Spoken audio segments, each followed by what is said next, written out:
Right on. So I was in a diversity discussion a couple of weeks ago, and I was sitting there thinking who has had an impact on my life, and Marvin is definitely next to my dad, probably the most influential man in my life. And I thought how awesome it is that a Latino man has had such impact in who I am in our community. And so when I heard he's speaking at Catalyst, I said, hey, can I introduce him? So it is my privilege to introduce him this morning. And I want you to know 35 years ago, Marvin was my junior high pastor. And I was a scrawny little 10-year-old kid. And he would sit me in the front row of church and feed me certs, because that's what he does. And you know what certs are, right? Little breath mints, because he's super concerned about having fresh breath. And he would teach me how to take notes as a 10-year-old kid to Pastor Blanc and Pastor Yeager's sermons back here at First Baptist. And then in '85, I moved up into his high school ministry, and we moved up together. He was the junior high pastor, then became the high school pastor. And he taught me how to do campus ministry, and he taught me how to do choir tours, where we would take 200 kids around the country and in buses and go to several different places and put them in hotels. He taught me how to administrate and how to organize, and taught me skills that I would later take into the business world. One night, he spent a long time at a camp with me teaching me how to preach so I could be a part of a preaching contest.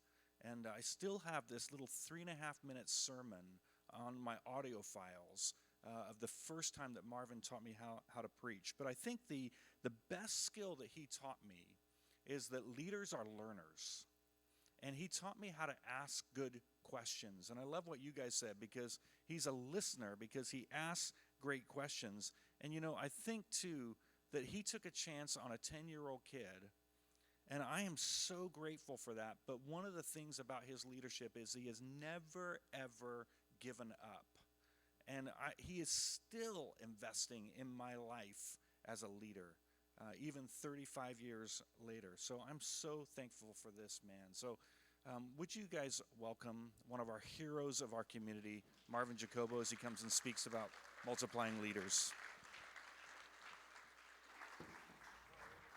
Good job, man. I'll hug you later. Thanks, man. Thanks. Welcome. Well, this is not a Marvin Love Fest. I'm grateful. Jason Maggart's here. Remember Jason, junior high kid, now in the SCO, right? Stanislaus County Office of Education. And ladies, you're part of his team. I have some stories on him if you'd like to connect. And then my friend Brian Blanco back there, La Loma Junior High, Downey High School, DOWNEY. So, and yes, this is the second Catalyst with the Jacobo. And by the way, I do have a new job now. I am Cheryl's booking agent. So she already has some other gigs that people want to have her speak at. She was amazing last month, and I'm incredibly proud of her. You know, this is the Catalyst where every year we want to just put a pause button on excellent leadership, what they look like and what they do. We wanted to put a pause on that this morning and just catch you up on what we believe City Ministry Network is. We're all of us together, and I want to remind you, City Ministry Network, yes, is an organization, but it's also you and I together. Nothing gets done in our community unless we do it together. Nothing gets done unless we have trusting relationships where we can work together, we can have conversations, we can disagree with each other. You'll hear some of our conversations about, okay, I'm going to say this to you, let me push back at me. Here's what I'm thinking. I was talking to somebody earlier, but my pastor friend, one of my pastor friends, Mark Krieger, here at Modesto Covenant. So when I need somebody who gives me reasoned responses, because if you know me, I can get a little, I don't understand, and I'm trying to figure something out. Mark will very calmly just say, well, here's some ideas. And okay, I get it. And we all need those kind of people. We all need those around us. We all need ourselves together. And what I love about Catalyst is it's not just about me, but it's about us together. We say a lot that wisdom is in the room. The wisdom is not up here. And then somebody earlier said to me, yeah, especially this morning, it's surely not up here on the stage. It sounded like Curtis, but I won't claim Curtis that time. But wisdom is in the room. Wisdom is out on the streets. And if you listen to the voice of wisdom, she's out there speaking to us. And you are some of those voices that we hear a lot.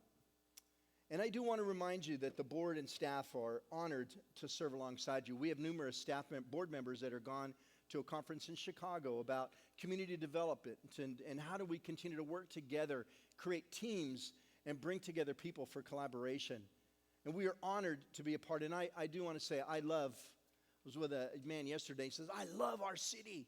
I love where I live. And I want to echo that and surely love where I live, the city that we're a part of together. And there's so many of you in this room that I've grown to love and to care about as human beings. I had breakfast with a couple of men on Monday, and one of them particularly, I said, I don't care what position you have. I don't care what title you have. I care about you as an individual, as a human being. Because all of us in influence have people that want to do the dance around us and try to impress us. And the truth of it is, there are only a handful of people in our lives who really care about us as human beings. And this gentleman came back to me and just said, thank you so much. Because he has people around him that are always trying to get this from him and, try to hit him up for that and those kind of things. But to say, no, I care about you as a human being. We all need that. And I want you to know one of the greatest gifts that you give us as a ministry is your trust. So if you're here this morning, you might not say, what trust? I don't even know who you are. You're okay. But those of you who've been apart with us, I am so, it is the most precious gift you give us. And we especially live in a generation in a society where trust and confidence in others, it's on a downswing.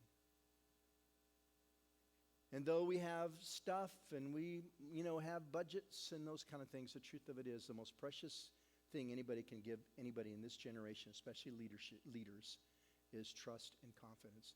And we hold that preciously. We hold that tightly because that's the most important, precious possession that you give us. And we cherish that we have that.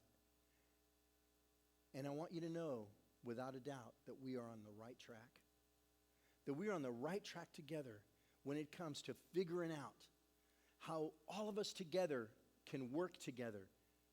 Though maybe we might not see might see issues eye to eye, truth of it is, we can still work shoulder to shoulder. And that's the space that City Ministry Network has filled for our community.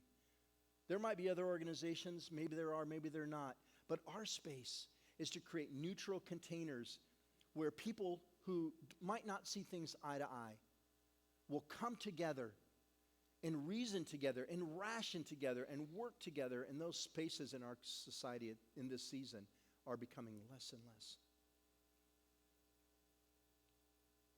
And we believe that the church with the big C, can be that space. We can be that space, and people who know Christ can be that space for people, those conveners. And as a leadership team, we want to commit some things to you. We want to commit to you that we will seek the wisdom in the room. There have been situations of the last year where we put a pause and we said, we need to hear what the community's saying. We want to hear. We're not going to sit in some small room and make a decision about things that are going to impact many other people. We want to hear from you, from the men, the women, the brown, the black, the white, the pink, the purple, whatever the constituencies are. We want to hear from the wisdom in the room. We will listen carefully to you and learn continuously. And I appreciate it. I think Mark said it. When I stop learning, I'm on my way to dying. And I want to say that about all of you. When you stop learning and gaining wisdom and picking at this and picking at that, not being a punk and not being a jerk, but trying to learn and understand and get it and trying to grow, I can tell you right now, you're going to start dying. And continual learning, lifelong learners have learned to be humble because they understand a couple things. They understand that they don't know everything. And they're pretty sharp because you know what? I would rather learn hard lessons from your stupid things that you do than me having the experience myself. And we've got to keep learning, and we want to commit that to you. We're going to keep learning and growing and adjusting, modeling servant leadership, and not just talking about it, but modeling it not only in front of you, but how we function as an organization. how we function as a board and as a team, and sharing that wisdom with you. Because as you know, Todd Bolsinger, author, said it best. Leaders, he says, we were trained for a world that's disappearing. We were trained for a world that's disappearing. The world in front of us is not the world behind us. And we have to keep learning and growing together, challenging each other, rethinking things, how we say things, how we hear things, how we look at things. Because the world behind us is not the world in front of us. And the world that I was trained to lead in is disappearing. And it was disappearing a long time ago. In fact, my world that I was trained in is probably gone. And I want to challenge you with that. And our commitment to you is to keep learning and sharing that wisdom with you. We want to commit to you that we're going to keep celebrating your successes. That we want to be a part of the joy when something good happens for you and for the work that you're doing. And that our words are going to be used to build you up, not tear you down. I can't think of a time over the last couple of years where we as a team sat in a room and bad-mouthed other ministries or bad-mouthed other organizations. There's, oh my gosh, what is she doing? Because we will commit to you, and I will commit to you, that I'm going to use words to build you up, not tear you down. Now that doesn't mean we're not going to have honest interactions to try to understand, but there's an arrogance about some of us when we like to sit around in a room or at a restaurant and try to solve all the problems of the world because you know better. And if they would just listen to you, and I want to commit that I don't want to do that. I don't want to be that person. And I don't ever want any organization or ministry that I'm a part of to be that. And I want to encourage you, when any circle that you're a part of is used to build up, not tear down. And when a conversation starts going haywire or starts going somewhere negative that it shouldn't go, it's life-sucking, quietly stop the conversation or shift it. Because all of us have circles of influence. And that's what Catalyst has been about, your own circles of influence. And we want to do what's best for the community, not just what's best for City Ministry Network. Learning to lead through the power of love rather than the love of power. We want to lead through the power of love, not the love of power. There's an old Aesop's fable, and I'm not sure exactly which one it is, but it's about a frog, and he's stuck on a pole. He can't get off, and nobody knows how he got there. That wasn't part of the story. But flattery, he says, flattery is like perfume. Enjoy it, but don't swallow it. And I love all the kind words that are said, not just about me, but about all that is being a part. And I enjoy it. But I don't swallow it. You can ask my wife. She knows me way too well. And I know myself, and I know the mess that I am deep on the inside. I'm a mess, and you know that, and so are you. So I'm going to enjoy it, but we're not going to swallow it because there's so many things we could be doing different and better. Now, recently, Pope Francis stood in front of a global delegation and proclaimed that we have much to do, and we must do it together. And so this morning, I want to say to you, we have much to do, and we've got to do it together. We've got to do it together. We've got to figure out how to do it together. The season of Lone Ranger, I'm going to do my own thing, season is over. It is gone. We have got to figure out how to work together as teams. We have much to do. We've got to do it together. And most of us, like I said, have worked shoulder to shoulder with each other, in spite of the fact that sometimes we don't see eye to eye together. And that's a good thing. That's a healthy thing. When our tribes come together to make a difference for our city so that it'll be a good place to grow up in and to grow old in. Whether you live in Modesto or Turlock or Ripon, wherever you might live in Riverbank, good place to grow up in and grow old in. And I know that sometimes it's difficult in our city to work shoulder to shoulder with people you don't see eye to eye with. In fact, there are some in the room here this morning, and I know you've been hammered publicly. You have been hammered and criticized because you are willing to work shoulder to shoulder with somebody you don't see eye to eye with. And you've been called this, you've been called that, you've been accused of this and accused of that. But I'm reminded of an old Mark Twain quote when he said, "It's never wrong to do right. It's never wrong to do right." I was talking to a friend yesterday, and he was sharing with me some pretty heavy things. And I said to him, you can't control reputation, but you can always control your character. You can always control that who you truly are deep down to your core. You can control and determine your character. But sometimes in this generation, in the wind, goes your reputation.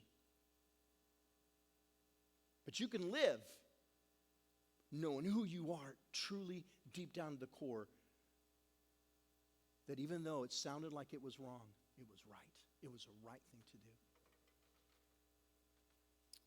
And most of us are friends, and I don't have to convince most of you this morning of the role that City Ministry Network has played in being a catalyst to connect people in our community of different perspectives.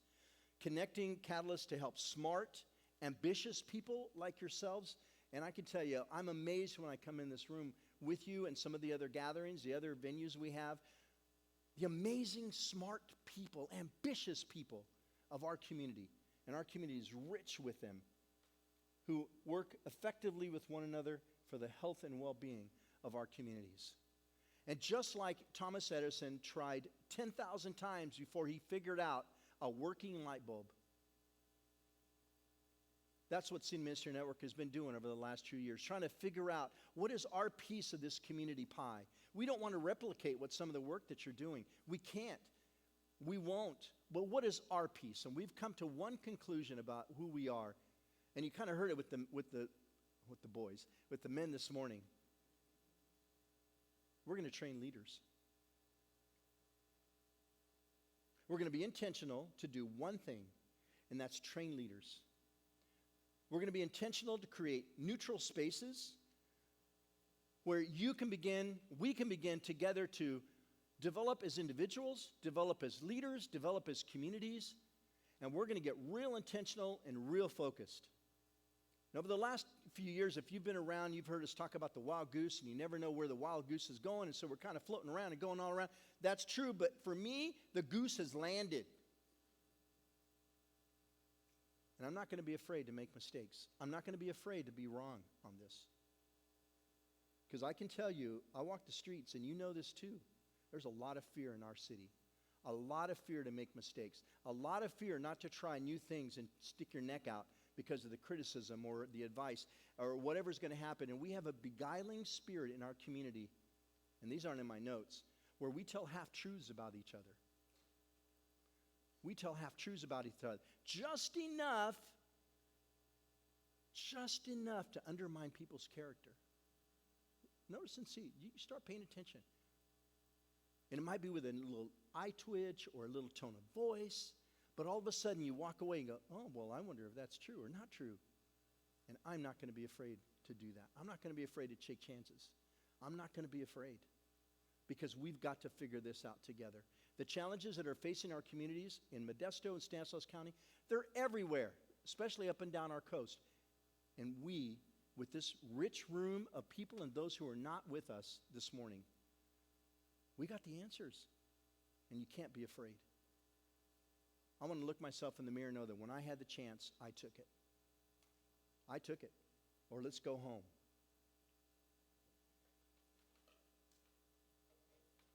And I am so proud to be a part with those of you in this room who operate as catalysts for collaboration in our community. Those of you who have had the courage to work shoulder to shoulder with those that you don't see eye to eye with. And we're moving, and you're moving, and I'm going to say you, are moving fragmented neighborhoods and fragmented communities toward wholeness, or as the Bible calls, shalom. Listen to how the Bible describes shalom. It's a portrait of completeness, wholeness, health, peace, safety, tranquility, prosperity, rest, harmony, shalom. God's heart for our county, where nothing is broken and nothing is missing. Wouldn't that be an amazing community where nothing is broken and nothing is missing? part of my problem is I've been a problem solver, so I can always give you the 5 things that aren't working, 5 things that we need to fix. And that's not always a healthy thing. But a community where nothing is broken and nothing is missed. Imagine the children that SCO is working with, where in their life and in their families, nothing is broken and nothing is missing. Whatever where you work. So again, I want to be clear. We're going to be training leaders using biblically based community capacity building principles. And why leadership? Why leadership? Why do we believe that the goose has landed and we're going to be about one thing over the next couple of years? First of all, we've been developing people on a small scale, and some of you have experienced that. And we need to move to broader efforts, more intentional efforts, to increase that number of people. And we've continued to try to understand what is success. It's not just nickels and noses. It's not that how many people are here and how big is your budget. You know what? How we measure success in Catalyst? How many of you? Here's how we're defining success. How many of you have had coffee over the last month with somebody that was in the room or somebody different than you?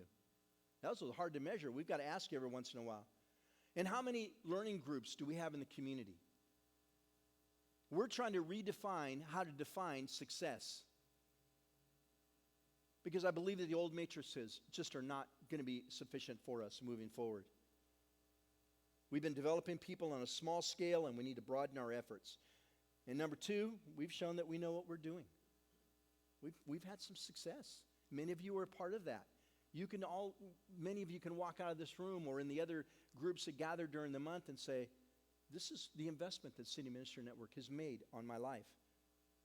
Why the Bible? The Bible is God's word to us and proven to transform lives. And we're not going to hit those who might not believe the Bible, we're not going to hit you over the head with it, but there is principles in there that transcend any perspective of life. And then finally, that our neighborhoods are rich with people who are hungry to discover, develop, and maximize their God-given potential. They're rich. And we've got to go find those people. We've got to nurture those people. We've got to get them thirsty and assault them and get them thirsty to be all that they should be, not just for themselves and their families, but for our community. City Ministry, we want to do one thing over the next couple of years, and we're going to be intentional to invest in you and in any way we can to help you become all that you want to be in your organization. So if you could look at this one-pager that's in front of you. We call this a one-pager. My friend John Evans would say, what do you guys do? I don't understand. Well, we try to put it on one page.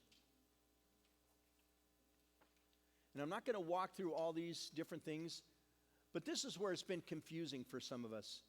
City Ministry Network is not these programs and not these events that are on this sheet of paper.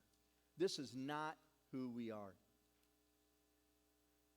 We're about advancing a philosophy. We're about advancing a way to achieve completeness for our communities. We're about collaboration and humility and servant leadership, modeling all those things and bringing you together so that you can blossom your neighborhoods and your own life in the manner in which you want to.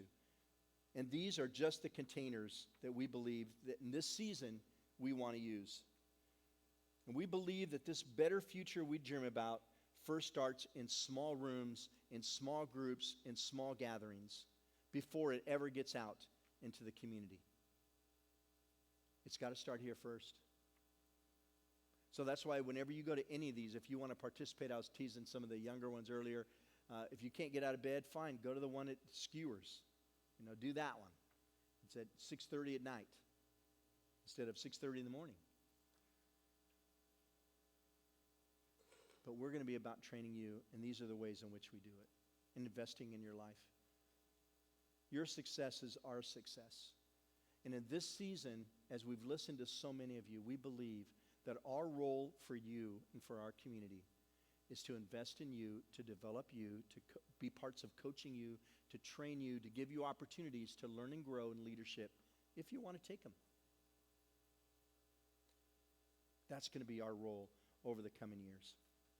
And I just want to highlight 3 of these events that are sitting in front of you, and then I'm going to be done. We're going to experiment. We're going to run a prototype this year, a leadership academy. Leah Ashford, who is one of our life coaches and coaches some of the people in this room. Anyway, she's available if you want to talk to her about life coaching. But she's been working with us on developing a leadership academy for community leaders. And you'll be hearing more about that as time goes on. We want to launch it in February. But that's going to be an in-depth, 12-month, in-depth work. Not just talking it, but digging it down and grabbing it for yourself and understanding. The Global Leadership Summit is something that we've done for the last couple of years. The past August, we had 336 individuals from 51 different community organizations. 51 participated in the Global Leadership Summit. And there's 34 as of this morning. There's 34 who are progressing and still working in small groups, going through some book studies. I just finished one book study. I'm starting another one with another group of men. I think there's a gal in there as well. But get in a learning group. I want to encourage you to do that. And just let us know, just so we know, because that'll be one of the ways we track whether we're effective or not. Because I can tell you, I spent a lot of years in work where I was lying to myself. I didn't even know if we were effective or not. The stuff we were doing was good stuff, but I just don't remember if it was any good or not. Was it really working? And I refused to live there anymore. We're going to be ruthless in trying to understand, is what we're doing matter? And you're a lone person. You're the people that can tell us.